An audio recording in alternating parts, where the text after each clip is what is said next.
All right, so we are going to get into Habakkuk, and we're going to talk about how Habakkuk really is very applicable to what we go through today.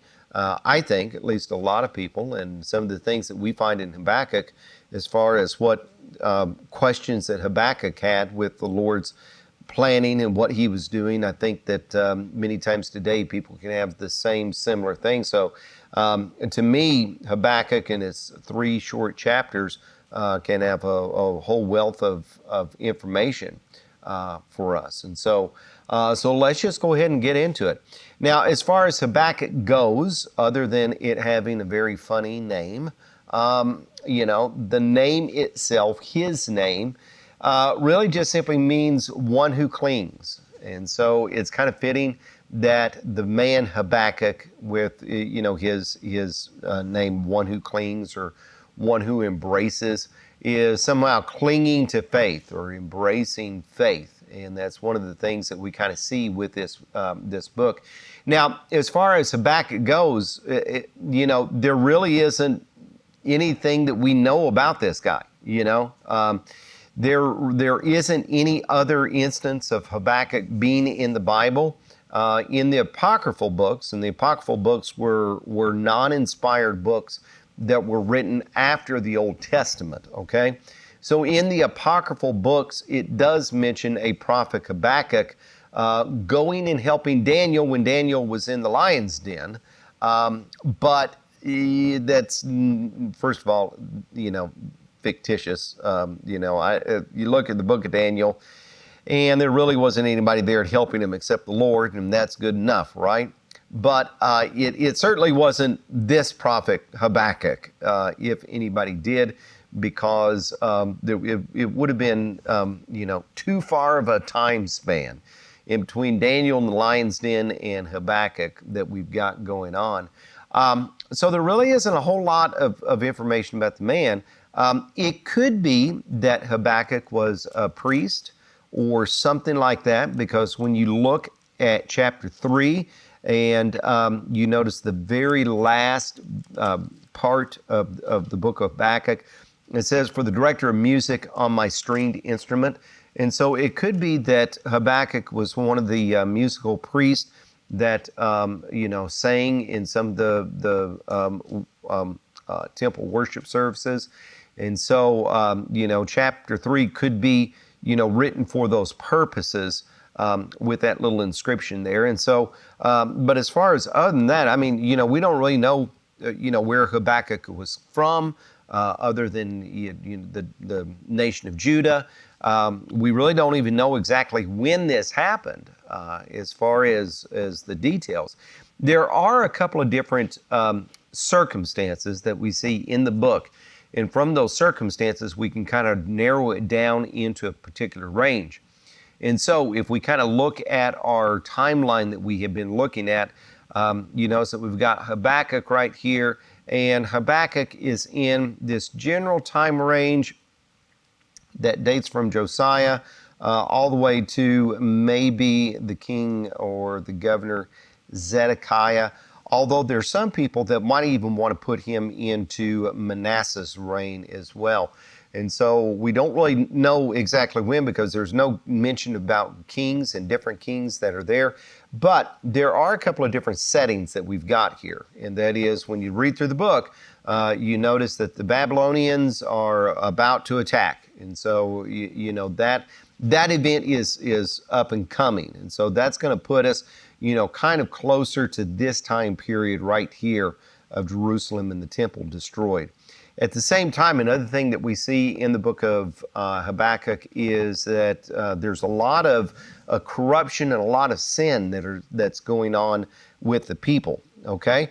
And so kind of looking a little bit about Israel's history right at this last little juncture, we can kind of figure out, why we might say that Habakkuk is in here. Now, looking at certain kings, we've got King Hezekiah, and King Hezekiah is a good king. I'll give him a little crown there, like that, okay? So King Hezekiah was a good king. He was a man who followed after the Lord, served the Lord, was dedicated and devoted to God. It's not as if he was a perfect individual, but he was one that did follow and serve the Lord. However, his son Manasseh was not a good king. He was an evil king. So we're going to give him, almost looks like he's frowny face there, but he's just mad. Okay, there, that looks more like an evil king, doesn't it? Okay, so Manasseh was an evil king. He was one that really plunged Judah into idolatry to a large extent.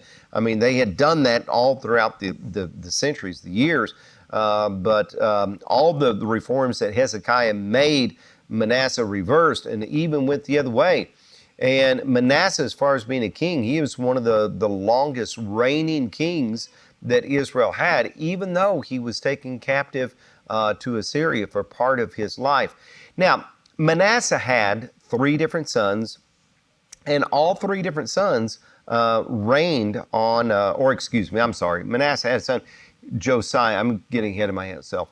Josiah was a good king, okay? As a matter of fact, Josiah was not just a good king. He was, as far as the Lord concerned, he was a great king. He was somebody who was very dedicated to the Lord and very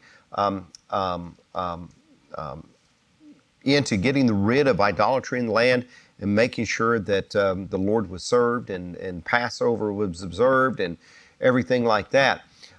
Now, following Josiah, and he died in battle in 609, there's actually there was a king right in here that, remember, the minor kings are omitted in this timeline. This is Jehoahaz. Jehoahaz was Josiah's son. Jehoiakim was Josiah's son. And then also Zedekiah was Josiah's son as well. And so he had three sons. All three of them reigned following Josiah. And none of these kings were good kings. All three of these kings that are here are all bad kings. And so they're kind of taken after their grandfather instead of their father. And what is going on during this period is that the Assyrians, and we've been talking about the Assyrians and the things that they were doing in the book of Nahum.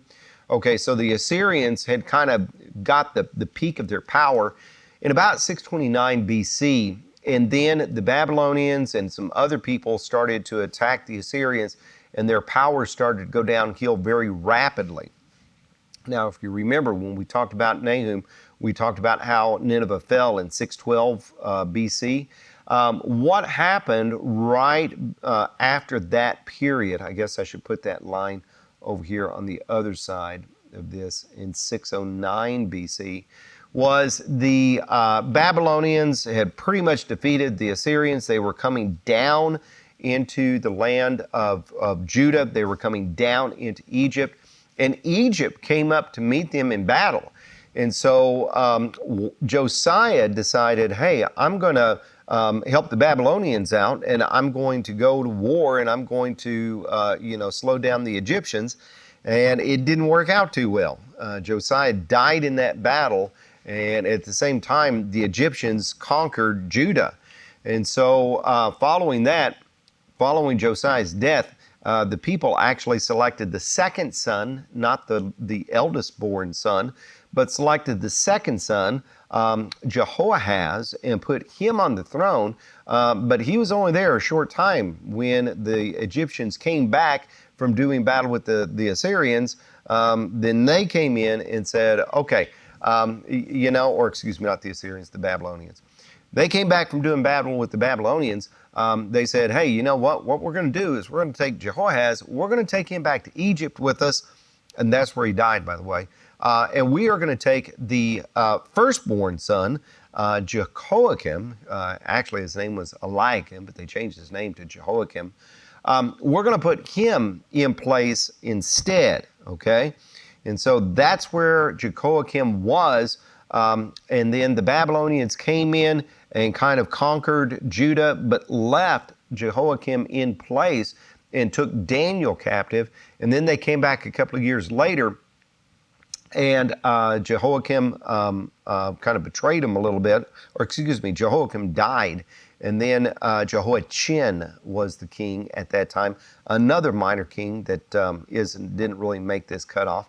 Jehoiachin, who was Jehoiakim's son, reigned for a short period of time. The Babylonians came in, took him over to Babylon, and then put Zedekiah in place. Okay, so you can kind of see that as far as the reason why I brought this up is because we kind of got an up and down a whole bunch as far as the morality of Judah and as far as the worship of the Lord is concerned. I mean, it's just being right back and forth. And so as far as what criteria fits this bill, some people say, okay, well, we need kind of a bad king, an evil king in place for the book of Habakkuk, since all of these sins are taking place. But at the same time, you got to understand that, it kind of also could work right here in Josiah's reign, because even though Josiah was a good king and he was trying to do the right thing, the people may have been doing something different, okay? But you can kind of see that it's probably in an evil king, in an evil situation. And then you think about, okay, well, the Babylonians are, knocking on the door, they're about to attack, so a lot of times people will say, okay, Habakkuk probably happened right here in the reign of Jehoiakim. But the Babylonians were pretty much already in place. And when you read this in Habakkuk, the Lord is telling Habakkuk, I'm going to raise up the Babylonians. And so that's why some people will want to put Habakkuk way back here in the reign of Manasseh. So, is it the reign of Manasseh? Is it the reign of Josiah? Is it the reign of Jehoiakim? Well, who knows, right? And at the same time, does it really matter? I'm just kind of talking about this for us to get the idea about the history and the situation of what the book is all about. But, if the Lord really wanted us to know, then he would have put it in there, right? And so since he didn't put it in there, I don't think that it really matters what king, as long as we just understand the day and the age and the situation that's there, right? Okay, you got any questions on that? I like to ramble, and so if you got questions or something, you're going to have to interrupt me. Okay, now as far as the book of Habakkuk goes, it really breaks down into two very easy divisions, doesn't it? And that is, we've got these conversations that are going on between Habakkuk and the Lord, and then we've got chapter 3. And chapter 3 is this song of praise and faith, or you could say that it is a prayer of praise and thank, because it says there in verse number 1, a prayer of Habakkuk the prophet. And so, and at the same time where it says on Shigionoth, okay, if I didn't pronounce that correctly, I'm just going to say it is, and you guys are going to have to just trust me. Shigionoth, but, evidently that's something to be, a musical tune that's there, since the last little part was on musical instruments. So that's what I'm saying. This could be like a song of praise and a song of faith, or since it says prayer here, it could be a prayer of praise and a prayer of thanks as well. So you got these two different parts that are there. And to me, these conversations that are taking place with Habakkuk are the most interesting things, okay? And so let's talk about some of these conversations, okay? So chapter 1, verse number 1, the oracle that Habakkuk the prophet received. And here it is. How long, O Lord, must I call for help, but you do not listen, or cry out to you, violence, but you do not save? Why do you make me look at injustice? Why do you tolerate wrong? Destruction and violence are before me. There is strife and conflict abounds. Therefore the laws paralyze, and justice never prevails. The wicked hem in the righteous, so that justice is perverted. And so here we've got the first little conversation of Habakkuk.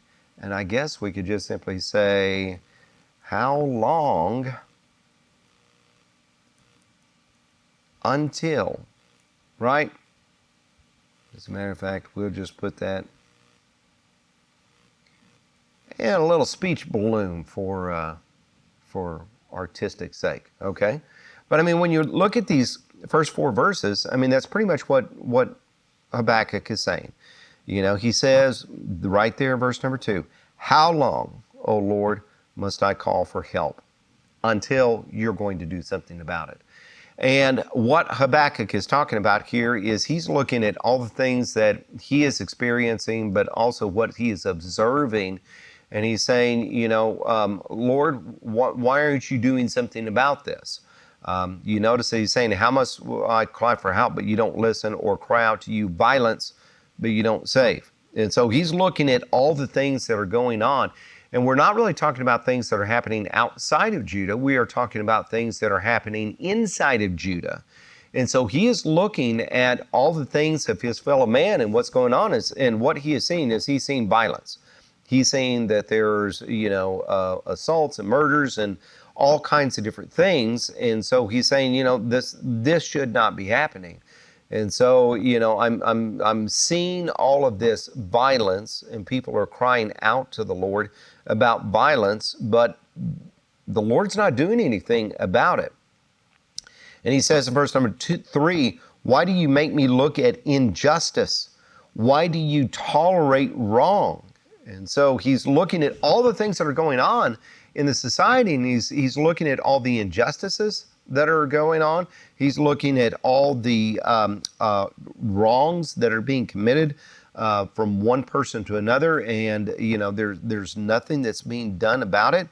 He says in verse 3, destruction and violence are before me. There is strife and conflict abounds. And so, you know, you look at that kind of situation, that's really not a very good situation to live in, isn't it?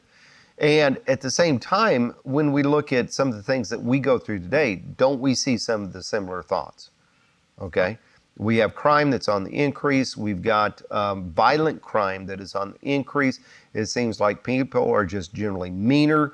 We have got miscarriages of justice. We've got corruption at high levels of government. We've got all these things that are going on. We've got people that themselves are, you know, generally speaking, corrupt.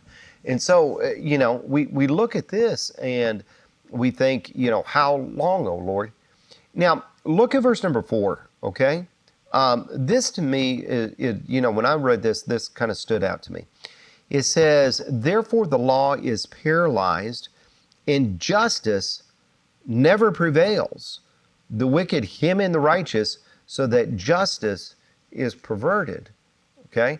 And so that kind of makes me think that this is in Manasseh's reign, or this is in Jehoiakim's reign, because you've got probably people who are in upper echelons of government, that the people who are righteous, they're the ones that are being afflicted, and they're being, you know, taken advantage of, and there's not being anything done about it, okay? Now, in verse number 4, therefore the law is paralyzed. Now, let me ask you something. The law, the Old Testament law, is it something that can be paralyzed? Is it something that can be useless, pointless, worthless? Now, let me ask you, before we talk about that, let's talk about law in general. What happens if laws are not enforced? If laws are not enforced, then, you know, do you really even have law? Okay, it's kind of like at, you know, at work. There's been all of these, you know, I hear announcements, oh, it's been, you know, the last several weeks, you know, pajama pants are not permitted. You are not permitted to wear pajama pants. And I'm thinking, oh, darn, no, I'm not going to wear pajama pants to work. You can forget about it. But, you know, middle school students, they love to wear pajama pants, okay? And the thing is, they're not supposed to wear pajama pants. And it's kind of like, okay, you're announcing it, don't wear pajama pants, but because you're announcing it so much, that means that kids are wearing pajama pants, right? Okay, and so it's kind of like, all right, if you don't do anything about it, then do you really have anything? You know, it's kind of like if you have some rules there, and you don't back up the rules with actions, then do you really have those rules? Okay? It's kind of like if, speed limits. Okay? Okay, you got speed limits, 60 miles an hour out on 70, but, if there's not police officers stopping people going over 60 miles an hour, if they are permitting 65, 70, 75, then do you really have the speed limit, right? Actually, three things. Disciplinary review. You know what the three things are? What? For it to be effective, you have to have severity of the punishment. Okay. If it's not a severe punishment, then nobody cares. Correct. You have to have the likelihood of being caught. There you go. To be a reasonable likelihood of somebody catching you. And then you have to have the likelihood that punishment will be enforced. There you go. Okay, so now go back to Habakkuk. Here you've got God's law, right? Okay, now God is wanting the government and the kings to enforce his law on the people, right? But if they don't do it, does that mean that the law is paralyzed? Well, the law itself, as far as God is concerned, it isn't paralyzed because, the law is good, righteous, and holy. And that, Jesus said that, not one little jot or tittle is going to be loosed from the law until all things are fulfilled. And so God, has that there, right? Okay. But as far as the people's perception goes, if it's not enforced, then what good is it? And so Habakkuk is looking at all these things that are going on that are evil things, but in addition to that, they're things that are against the law and therefore against God. And God is allowing it to go on. And so, Habakkuk, do you see his quandary here? Right? He's thinking, wait a minute, we've got the law, we've got God, but everything is just simply going on like there is no law. And so, what is to be done about it? Okay, so there we've got Habakkuk's first question, and then we've got God's answer. And God's answer is this.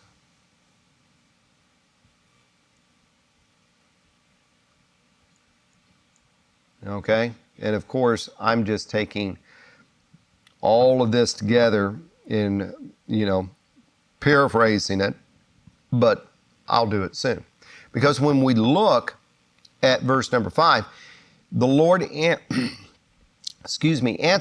and he says, "Look at the nations and watch and be utterly amazed, for I am going to do something in your days that you would not believe, even if you were told." And so, if this is going to be in Habakkuk's days, Habakkuk is going to see all of these things kind of take place. So that's why we've got to have it kind of towards the end of that time period before Judah's invaded. In verse number 6, he says, "I am raising up the Babylonians, that ruthless and impetuous people who sweep across the whole earth to seize dwelling places not their own. They are a feared and dreaded people. They are a law to them, themselves, and they promote their own honor. Their horses are swifter than leopards, fiercer than wolves at dusk. Their cavalry gallops headlong. Their horsemen come from afar. They fly like a vulture, sweeping to devour. They all come bent on violence. Their hordes advance like a desert wind and gather prisoners like sand. They deride kings. They scoff at rulers. They laugh at all the fortified cities and build earthen ramps and capture them. Then they sweep past like the wind and go on." Okay? And so, Habakkuk saying, okay, who is going to come and mete out judgment for all of these sins that are going on? It's not the people doing it themselves, which should have been doing. And so because of that, we've got God coming, and he's going to raise up the Babylonians. And so again, it's going to be happening in Habakkuk's day, so it's got to be, closer to the time. But at the same time, it is something that the Babylonians have not really, in my view, really ascended to power. I mean, they are becoming more powerful, But, as far as he's saying, I'm going to do something in your days that you wouldn't believe. I am raising up the Babylonians. If the Babylonians are right there at the door and already come in and conquered, then it would be kind of like, well, the Babylonians are already here. Okay? All right. But as far as, what the Lord's going to do, the Lord's going to come in and he's going to take care of business. Okay? And he's going to use the Babylonians to do it. Now, there is a problem with this, isn't there? Okay. And the problem with this is, if you look at verse 7, it says, they are a law to themselves and promote their own honor. And so we're not talking about somebody coming in and really enacting justice of the Lord in honor, are we? We're not having somebody come in and say, hey, wait a minute, this is what the law says, and this is what God wants, and so this is what we're going to do. Okay? You don't have that. You have people coming in, and they are a law to their own themselves. And so they're just going to come in, and they're going to do what they want to do. And there are people who promote themselves to promote their own honor. And so they're coming in and saying, we're great, we're mighty, we're awesome, we're powerful. And indeed they were. I mean, they were coming in and they're just, conquering city after city after city. And they're just rolling right along. Now, if you look at verse number 11, the last part of verse number 11, we've got something else. And that is, it says, guilty men whose own strength is in their God. Now, this is God saying this, right? He's raising up the Babylonians, and God is saying the Babylonians are not good people.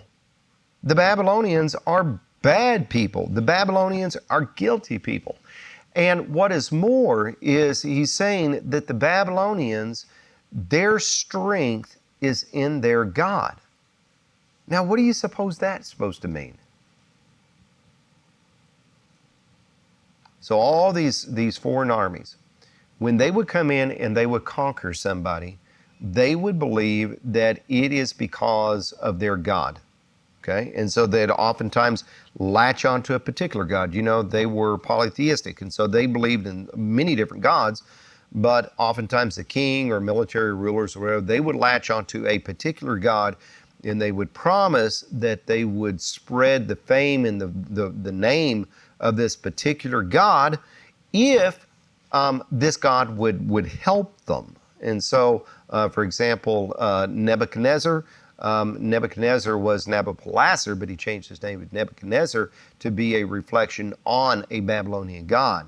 And so, here is this army that's coming in, and the strength that this army is portraying is being attributed to this false pagan god. Okay?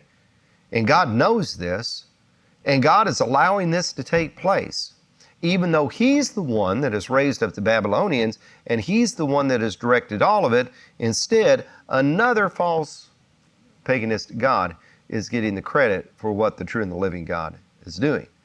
That's a little interesting twist, isn't it?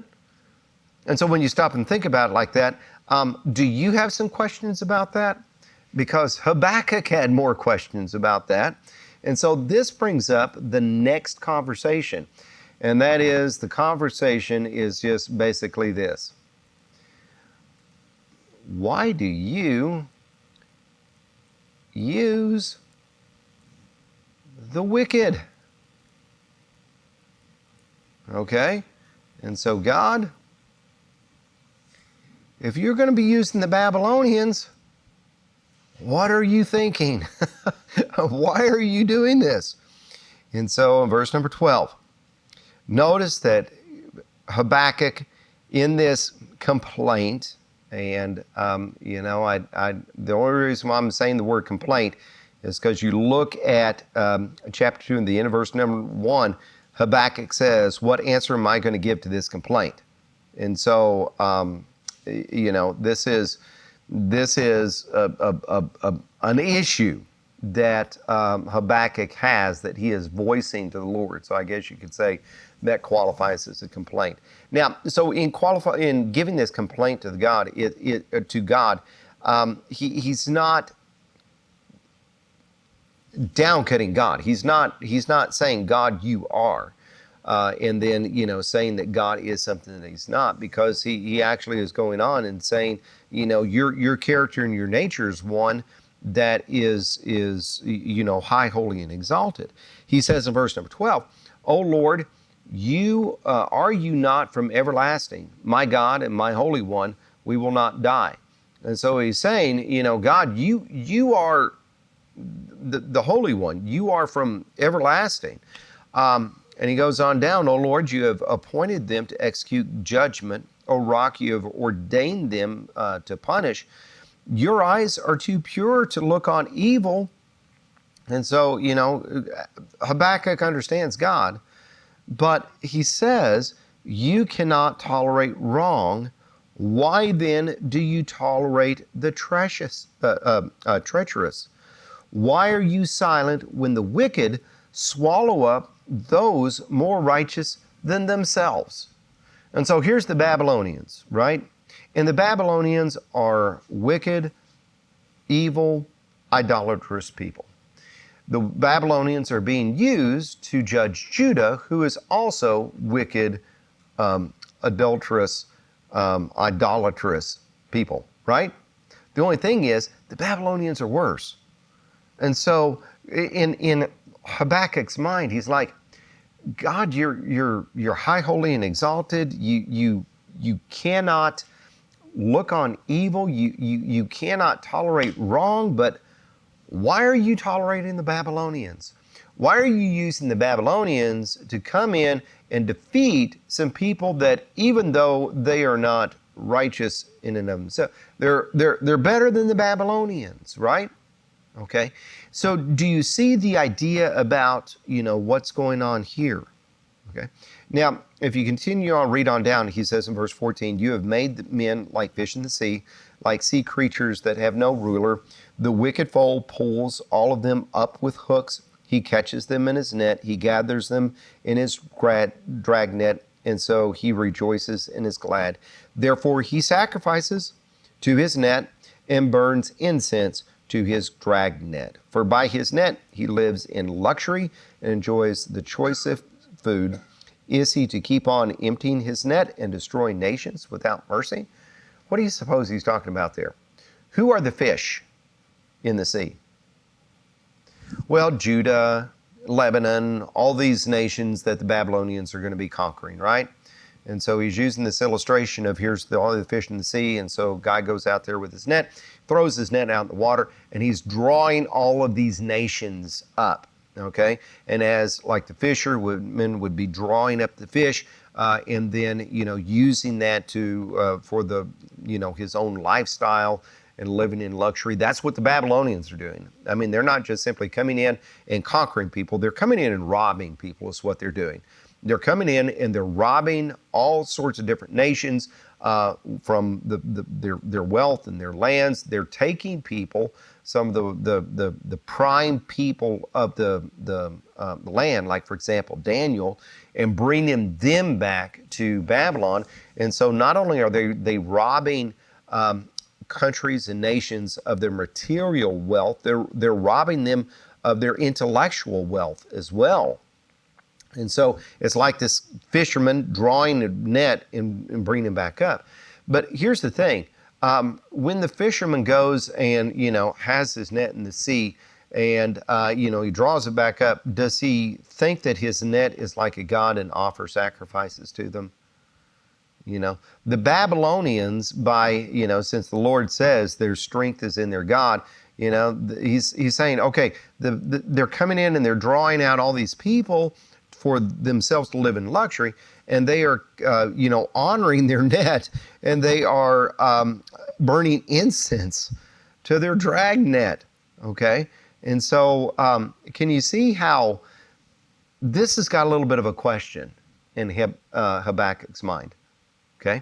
So again, we look at today's time, and we look at the violence, we look at the crime, we look at the wickedness that is occurring, we look at nations that are just invading other nations, for no reason other than to, enlarge their own boundaries. We look at like drug trafficking. We look at human trafficking. We look at all the wickedness that goes on this earth, and we say, Lord, when are you going to do something about it, right?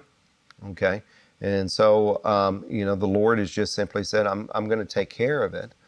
And at the same time, we look at history, and we see that God does put an end to certain things and an end to certain nations that go on, and we say, but Lord, you're replacing one bad thing with another.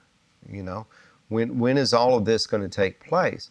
And when some people look at all this, some people kind of come to the conclusion of, well, there is no God, right?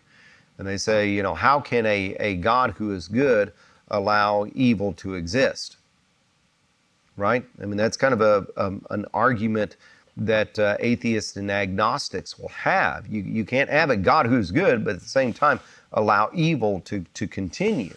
And so you see the questions that Habakkuk has here are questions that kind of can resonate within our day and time. And so here is the Lord's response. And the Lord's response basically is going to just be this: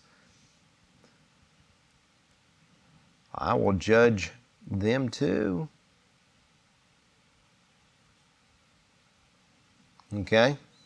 And so when Habakkuk was thinking about all of the Babylonians and what was going on, God was saying, I'm going to take care of them. If you look at chapter 2 and verse number 2, he says this: Then the Lord replied, write down the revelation and make it plain on tablets, so that a herald may run with it, for the revelation awaits an appointed time and speaks of the end. Okay? And so this really has more than just simply what's going on in terms of Babylon. This is a general idea about what God is going to be doing, because, God is going to be speaking about the Babylonians.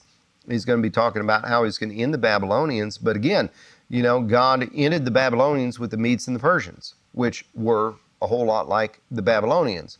Then God ended the Medes and the Persians with the Greeks, who were a whole lot like the Medes and the Persians, who then got ended by the Romans, who happened to be a whole lot like the Greeks. And, it's just one right after the other, until finally, God is going to come and he's going to take care of the whole thing all at once. And so he's saying, you need to write this down, because this is going to be something that is going to be very plain. It really is going to happen. It speaks of the end and will not prove false, though it will linger. Wait for it. It will certainly come and not delay. And so God is telling Habakkuk, it's going to happen, but it's not going to happen in the time frame that Habakkuk wants it to. It's going to happen in the time frame that God wants it to. And so what Habakkuk needs to do is that he needs to wait for it. Now, what we see in verse number 6, verse number 9, verse number 12, and verse number 15, if you look at the very beginning of all those verses, what word do you see there? Actually, in verse number 6, it's not the beginning, but it's woe, isn't it? Okay, verse number 6, woe to him who piles up stolen goods and makes himself wealthy by extortion. Okay, verse number 9, woe to him who builds his realm by unjust gain and sets his nest on high to escape the clutches of ruin. In verse number 12, woe to him who builds a city with bloodshed and establishes a town by crime. Verse number 15, woe to him who gives drink to his neighbors, pouring it from wineskins till they are drunk, so that he can gaze on their naked bodies. And so here we see, some of the things that the Babylonians were doing, and God was saying, I'm going to take care of it. And woe to any nation that does this, but especially woe to the Babylonians. If you look at verse number 18, you notice he says this: of what value is an idol? And this is God speaking. Since a man has carved it, or an image that teaches lies. For he who makes it trust in his own creation, he makes idols that cannot speak. Woe to him who says to wood, come to life, or to lifeless stone, wake up? Can it give guidance? Is it covered with gold and silver? There's no breath in it, but the Lord is in his holy temple. Let all the earth be silent before him. And so here's Habakkuk saying, the Lord was saying, the strength of these nations is in their God, but it is it's an empty strength. They're looking to these idols, but these idols aren't anything. These idols are just creations of their own imagination. What really is going on is God operating. And what we see at the last there in verse number 20 is that God is in his holy temple. Now, his holy temple is not in Jerusalem, or was not in Jerusalem. Do you know where God's holy temple is? It's in heaven, okay? God is on his throne, and God is seeing everything that's going on, and God is going to act, not just simply back at that time, but God is going to act for all time, okay? Now, we move on. By the way, anybody got any questions on that before we round things up? We round things up in chapter 3. So here we've got all of these conversations going on between God and Habakkuk, or really Habakkuk and God, two separate rounds of them.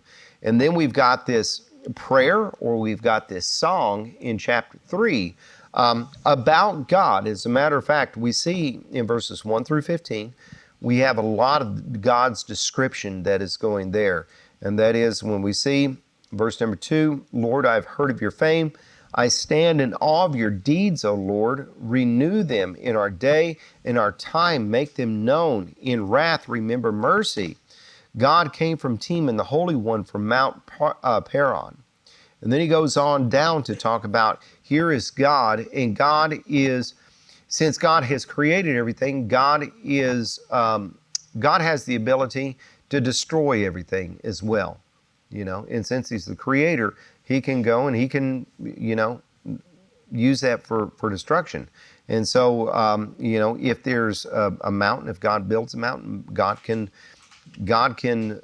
tear down the mountain. If God has, ocean or stream, God can take care of the ocean and streams. And so we have all of this that's going to be taking place. And when you think about, when you read in the book of Revelation, and you especially read about the 7 bowls of God's wrath that are poured out on the earth, you can see how all of these bowls of God's wrath are striking the earth and inflicting damage on the earth. Now, in verse number 16, what we see is in Hezekiah, or not Hezekiah, Habakkuk's description of who God is and what God does.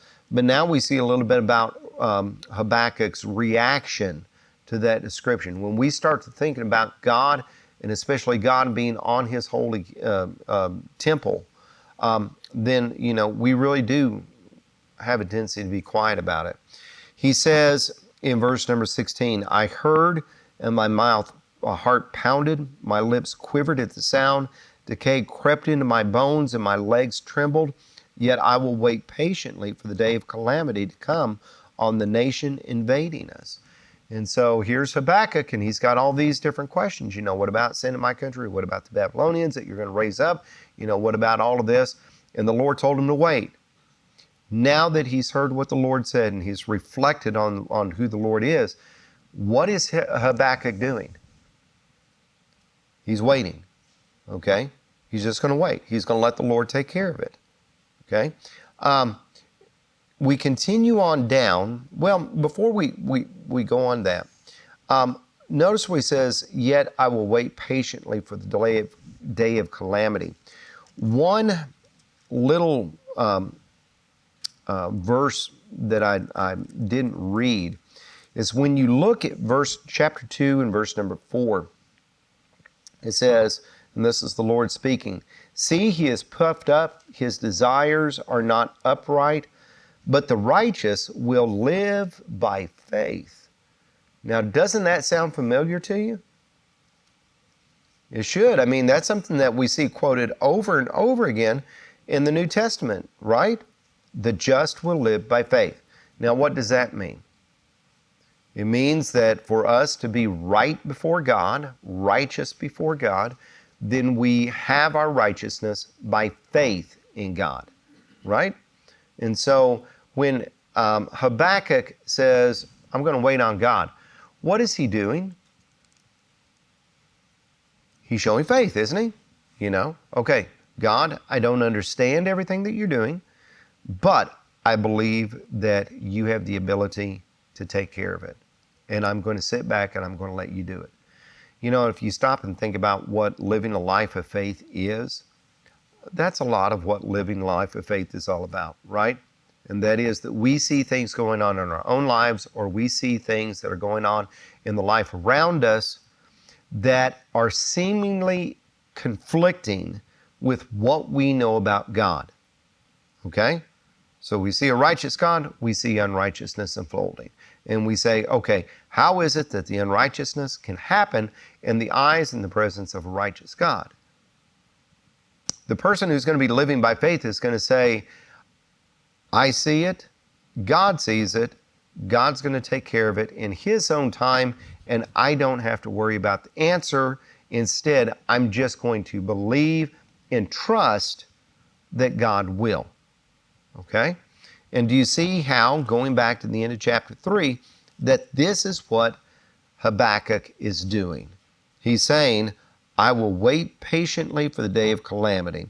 Going on to verse number 17, it says, though the fig tree does not bud, and there are no grapes on the vine, though the olive crop fails, and the fields produce no food, though there are no sheep in the pen, and no cattle in the stalls, yet I will rejoice in the Lord. Wait a minute. You have got economic destruction out there. You've got starvation out there. And yet Habakkuk is saying, I will rejoice in the Lord. How? By faith. By faith. Because he says, I will be joyful in God, my Savior. That moment when we realize, hey, wait a minute. By faith, I realize that God is the Savior, that He is the one who is going to take care of wickedness. He's going to take care of evil. And because I have repented and turned to Him, He's going to take care of me too. When we live by that, when we say we've got faith, it's there. So in verse number 19, it says, the sovereign Lord is my strength. He makes my feet like the feet of a deer. He enables me to go on to heights. And then it rounds up for the director of music. Okay? All right. Anybody got any last minute thoughts about Habakkuk? Yeah. When they're talking about he's going to take care of it and it's going to be during his time, when are they talking about? The Babylonians. The Babylonians, and when they had the fall of the Babylonians? Well, I don't know if Habakkuk left, made it to that, to that point. Well, that's what I was wondering. Yeah, but, it's just kind of like, the Lord, Habakkuk understood that the Lord had it all planned out. Okay? And so, like for you and I, we can say, okay, we've got all this destruction that's occurring. And, we know that when Jesus returns, He's going to return to judge the world of sin. So, we look at it in that, okay, God's got it all figured out. What happens if it doesn't happen within our lifetimes? It's going to be in His time. It's going to be in God's time, and God's going to get it figured out. Okay, other questions? One thing that I took from this, and I wrote it down because I don't remember my thoughts as well. He has a plan. We live by trusting in Him, not by the benefits, not by being happy or successful in this life. Correct. Our hope comes from trusting. That's it. That's it. And when we realize and acknowledge that God is our Savior, we can rejoice. If we have the faith. If we have the faith. Okay. All right. We will cut it off right there. Next week, we will go on to Zephaniah.